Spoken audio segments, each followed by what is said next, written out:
Hi நண்பா நண்பேஸ். நம்ம எங்கே வந்திருக்கோம்னா, திருவண்ணாமலை மாவட்டத்தில் செங்கம் பக்கத்தில் பார்த்தீங்கன்னா, நீர்ப்பத்தூர்னு ஒரு பிளேஸ் இருக்குது. ஆஃபீஸ் விஷயமா இங்கே வந்திருக்கோம். ஸோ பக்கத்துலேயே பார்த்தீங்கன்னா, ஒரு ஃபேமஸான ஒரு கோவில் இருக்குன்னு சொன்னாங்க. ஸோ அதுக்காக தான் இந்த கோவில் தான் வந்திருக்கோம். இந்த கோவில் பார்த்தீங்கன்னா, சூப்பராக வந்து அமைஞ்சிருக்குங்க. அதாவது பச்சை பசேல்னு பக்கத்தில் எவ்வளோ மரங்கள் இயற்கையாக, முக்கியமாக ஒரு ஆற்றங்கரையின் நடுவில் பார்த்தீங்கன்னா, இந்த கோவில் அமைஞ்சிருக்கு. தென்பெண்ணை ஆறு தான் வந்து இங்கே ஓடுது. அதுக்கு நடுவில் தான் பார்த்தீங்கன்னா, இந்த கோவில் வந்து அமைஞ்சிருக்கு. சின்னம்மாள் ஆலயம்னு சொல்லுவாங்க. நீப்பதுரை சின்னம்மாள் ஆலயம். இந்த கோவில் செம்ம சக்தி வாய்ந்த கோவிலுங்க. இந்த கோவில் பார்த்தீங்கன்னா, பெரிய புராண கதை இருக்குது. அதை டீட்டெயிலாக வீடியோல போடுறேன். இந்த கோவில் உள்ளே வந்தீங்கன்னா, இந்த மூலவர் தான் பார்க்கலாம். டேரெக்டாக நீங்கள் மூலவரே பார்க்கலாம். அழகாக வந்து ஒரு கல்லில் தான் ஃபுல்லாகவே இருக்கும். ஒரு உருவமாக பெருசாலாம் இருக்காது. இங்கேயே பார்த்தீங்கன்னா, அவங்க வெள்ளியில் வந்து மேலே தகடு வச்சு உருவமாக வந்து வச்சு சாமி தரிசனம் பண்ணிகிட்ருக்காங்க.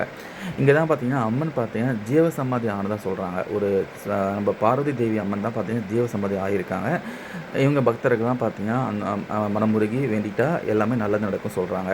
முக்கியமாக மன அமைதி கிடைக்குங்க. அந்த கோவில் பார்த்தீங்கன்னா அந்தளவுக்கு அழகாக இருக்குது. உள்ளே வந்தீங்கன்னா கண்டிப்பாக மன அமைதி நீங்கள் ஃபீல் பண்ணுவீங்க. உங்கள் வாழ்க்கையில் மன அமைதி கிடைக்கும். அழகாக பாருங்கள், மரம், அது கீழே வந்து சுவாமி, சுற்றி ஆறு, அதுக்கப்புறம் பச்சை பசேல்னு இயற்கையான மரங்கள் பார்க்கவே அந்தளவுக்கு சூப்பராக இருக்குது பாருங்களேன். ரொம்ப ஃபேமஸான சக்தி வாய்ந்த கோவிலுங்க. நீர்ப்பதுரை வந்தீங்கன்னா கண்டிப்பாக வந்து விசிட் பண்ணிட்டு போங்க. இங்கே பாருங்கள், ஆறு பார்த்தீங்களா, இதான் தென்பெண்ணை ஆறு. கோவில் சுற்றி இருக்கும். நடுவில் வந்து ஒரு தரைப்பாலம் மாதிரி போட்டிருக்காங்க. தரைப்பாலம் கிராஸ் பண்ணி தான் பார்த்தீங்கன்னா நீங்கள் சாமி தரிசனம் பண்ணுற மாதிரி இருக்கும். அழகாக இந்த நீங்கள் காரு, பைக்கு எதுவெல்லாம் வரலாம், நடந்து கூட வரலாம். ஸோ உங்களுக்கு வந்து அழகாக வழி வந்து ஏற்படுத்தியிருக்காங்க பாருங்கள். சுற்றி ஆறு. அதுக்கப்புறம் இந்த ஆற்றை தாண்டி போனீங்கன்னா இன்னொரு கோவில், அதுவும் நம்ம சின்னம்மாள் கோவில் தான். அது நீங்கள் சாமி தரிசனம் பண்ணலாம். அது இப்போ கட்டிகிட்ருக்காங்க, ஆல்மோஸ்ட் கட்டிட்டாங்க. அதுவும் நீங்கள் பார்க்க முடியும். இங்கே பாருங்கள், சின்ன சின்ன கடைகள்லாம் எவ்வளோ அழகாக இருக்குது.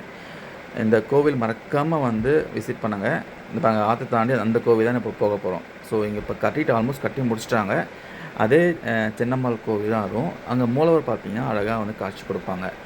அந்த கோவில் கோபுரம் பாருங்கள், எவ்வளோ அழகாக கலர்ஃபுல்லாக இருக்குது பாருங்கள். ஸோ இந்த மறக்காமல் இந்த நீர்ப்பதுரை வந்தீங்கன்னா இந்த கோவில் மறக்காமல் சாமி தரிசனம் பண்ணிட்டு போங்க. பார்த்தீங்கன்னா அந்த கோவில் கோபுரம் தான் பார்க்குறோம். எவ்வளோ அழகாக வந்து கலரிங்காக பண்ணி சிலைகள்லாம் எவ்வளோ அழகாக இருக்குது பாருங்கள். தத்ரூபமாக இருக்குது பார்த்தீங்களா. சூப்பராக வந்து பண்ணியிருக்காங்க. ஸோ இந்த கோவில் இது வந்து ஃப்ரண்ட் கோபுரம் இப்படி தான் இருக்கும். இந்த கோவிலுக்கு வந்தீங்கன்னா அதுக்கப்புறம் உள்ளே போனீங்கன்னா மூலவர் கோபுரம் வந்து பார்க்கலாம். முக்கியமாக மூலவர் கோபுரம் பார்த்தீங்கன்னா அழகாக பண்ணியிருப்பாங்க. இங்கே பாருங்கள், சுற்றி பாருங்கள், இந்த ஆற்றை தாண்டி தான் அந்த கோவில் போகிற மாதிரி இருக்கும். ஸோ நடுவில் பார்த்தீங்கன்னா ஒரு பிரிட்ஜ் இருக்கும். அந்த பிரிட்ஜை தாண்டி இந்த கோவில் நீங்கள் வந்து விசிட் பண்ணலாம்.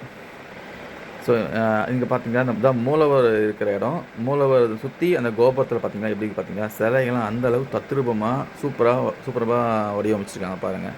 கலர்ஃபுல்லான பெயிண்டிங், சிலைகள்லாம் பாருங்கள் அழகாக சூப்பராக இருப்பாங்க. இதுதான் மூலவருடைய கோபுரம். சைடில் எல்லா வால்லையும் பாருங்களேன், சுற்றி வந்து சுவாமி தரிசனம், சுவாமியை வந்து அழகாக செதுக்கியிருக்காங்க.